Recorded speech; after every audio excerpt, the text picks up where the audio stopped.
Itoobiya waxay dhex dabaalanaysaa muujado colaado ah.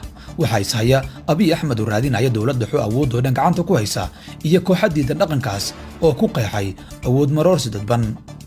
Abiy wuxuu samaystay muddo kororsi oo uu gogol xaarayo uguna diyaar garoobay damaciisa uu rabo inuu waqti dheer ku sii joogo xafiiska. Damacaas salkiisu waa dowladda awood leh. Waxaa la sheegay inuu aaminsanaa inuu muddo kororsigu u saamixi karo inuu dhiso Itoobiyada uu rabo.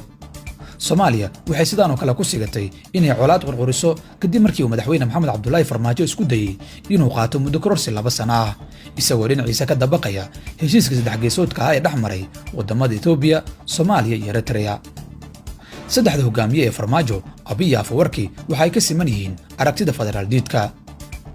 Madaxweyne Farmaajo waxa uu bishii May sanadkan u sheegay qaar ka mid ah shaqaalaha wasaaradda faafinta oo uu la qaatay kulan gaar ah inuu rabay inuu dhimo awoodda maamul goboleedyada oo lagu maamulo amarro ka soo baxaya baarlamaanka federaalka ah balse ay ku adkaatay. Heshiiskii saddexagalka ahaa ee Abiy, Farmaajo iyo Afwerki wuxuu lahaa 3 waji.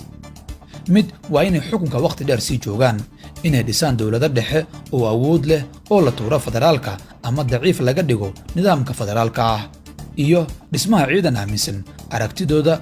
Intaas kadibna waxa qorshahooda lagu sheegay inuu ahaa in la dhiso suuq lagu kala faa'iideysto iyadoo Somaliland ay soo aadayso dhanka xamar halka Jabuutina lagu qasbi doono aakhirka inay heshiiska dhankeeda ka soo gasho iyadoo itaalkeedu yar yahay.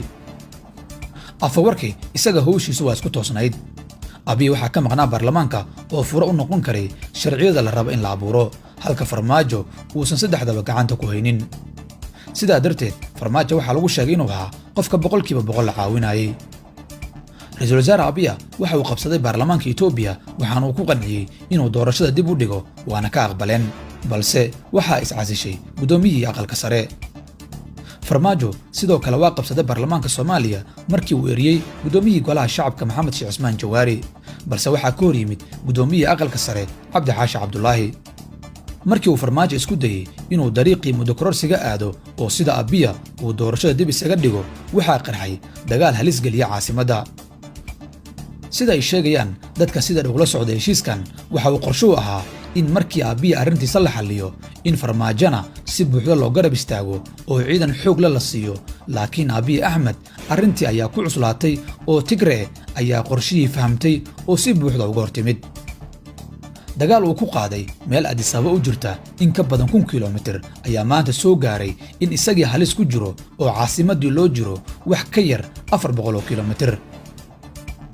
hogaamiyaha Eritrea Asiyaas Afwerki wuxuu isku dayay inuu Abiy Ahmed caawiyo wuxuuna ciidan soo geliyay xuduudda Eritrea la wadaagto gobolka waqooyiga ku yaala ee Tigray. wuxuu la qabtay magaalada Maqalla halkaas oo la sheegay in xitaa ciidan Soomaali ay ka dagaalameen kuwaas oo tababar u joogay waddanka Eritrea ahaana ciidankii loo diyaarinayay inay wax ka fuliyaan heshiiska saddex geesoodka ah. garabkii military Afwerki kuma uusan faa'iidin Abiy oo Tigray waa soo rogaal celisay dalkiina wuxuu halis ugu jiraa inuu maanta gacantiisa ka baxo. doorasho macmal ah oo uu samaystay xafiiskana uu mar kale ku qaatay ayaa xaaladda uga sii dartay. Farmaajo wax badan hadda uma tari kara Abiy oo isaga tiisa haysata halka Afwerki uu adduunkii isha ku wada hayo. dhanka madaxweyne Farmaajo saaxiib muhiim ah ayaa ka maqan waana Abiy Ahmed oo la aaminsan yahay inuu wax badan u tari lahaa haddii uusan xaaladdan culus gali lahayn. saddexda nin midna ma uusan faa'iidin. Afwerki taladiisii laguma faa'iidin. Soomaalida iyo Itoobiyaankuba waa ka soo horjeesteen dowlad dhexe oo kaligeed awood haysata. qorshii Abiy Ahmed kula soo laabanaya xafiiska waxa ku dhimatay kumanaan ruux waxaana ku barakacday malaayiin mana cadda inay hadda Itoobiya ka badbaadi karto burbur. dhanka Soomaaliya ciidankii loogu tababarayay inay ka mid noqdaan kuwa fulinaya heshiiska saddexagalka ah lama hayo raq iyo ruux toona waxaana soo baxaya warar sheegaya inay qaar badan ku dhinteen dagaalkii la galay Tigray oo halkaas loo isticmaalay. Farmaajo kuma guuleysan inuu marsado 2 sano oo muddo kororsi sharciyeysan ah. dagaal ayay qarka u fuushay Soomaaliya. dhinaca Itoobiya maamul goboleedyadii waa laga adkaan waayay oo waa kuwa maanta ku dhow inay caasimadii qabsadaan. dhanka Soomaaliyana waxa la jebin waayay Puntland iyo Jubbaland. ciidankii ay rabeen saddexda nin inay wada dhisaan waa la abuuri waayay. dhaqaale xumo baahsan ayaana ka jirta geeska Afrika dadkiina waa diideen aragtidan afduubka ah. waxay ka dhigan tahay inuu saqiiray mashruucii Abiya, Farmaajo iyo Afwerki, waxaana tan laga baran karaa in aragtida xoogga iyo kaligi talisnimadu inaanay hadda ka hirgeli karin geeska Afrika.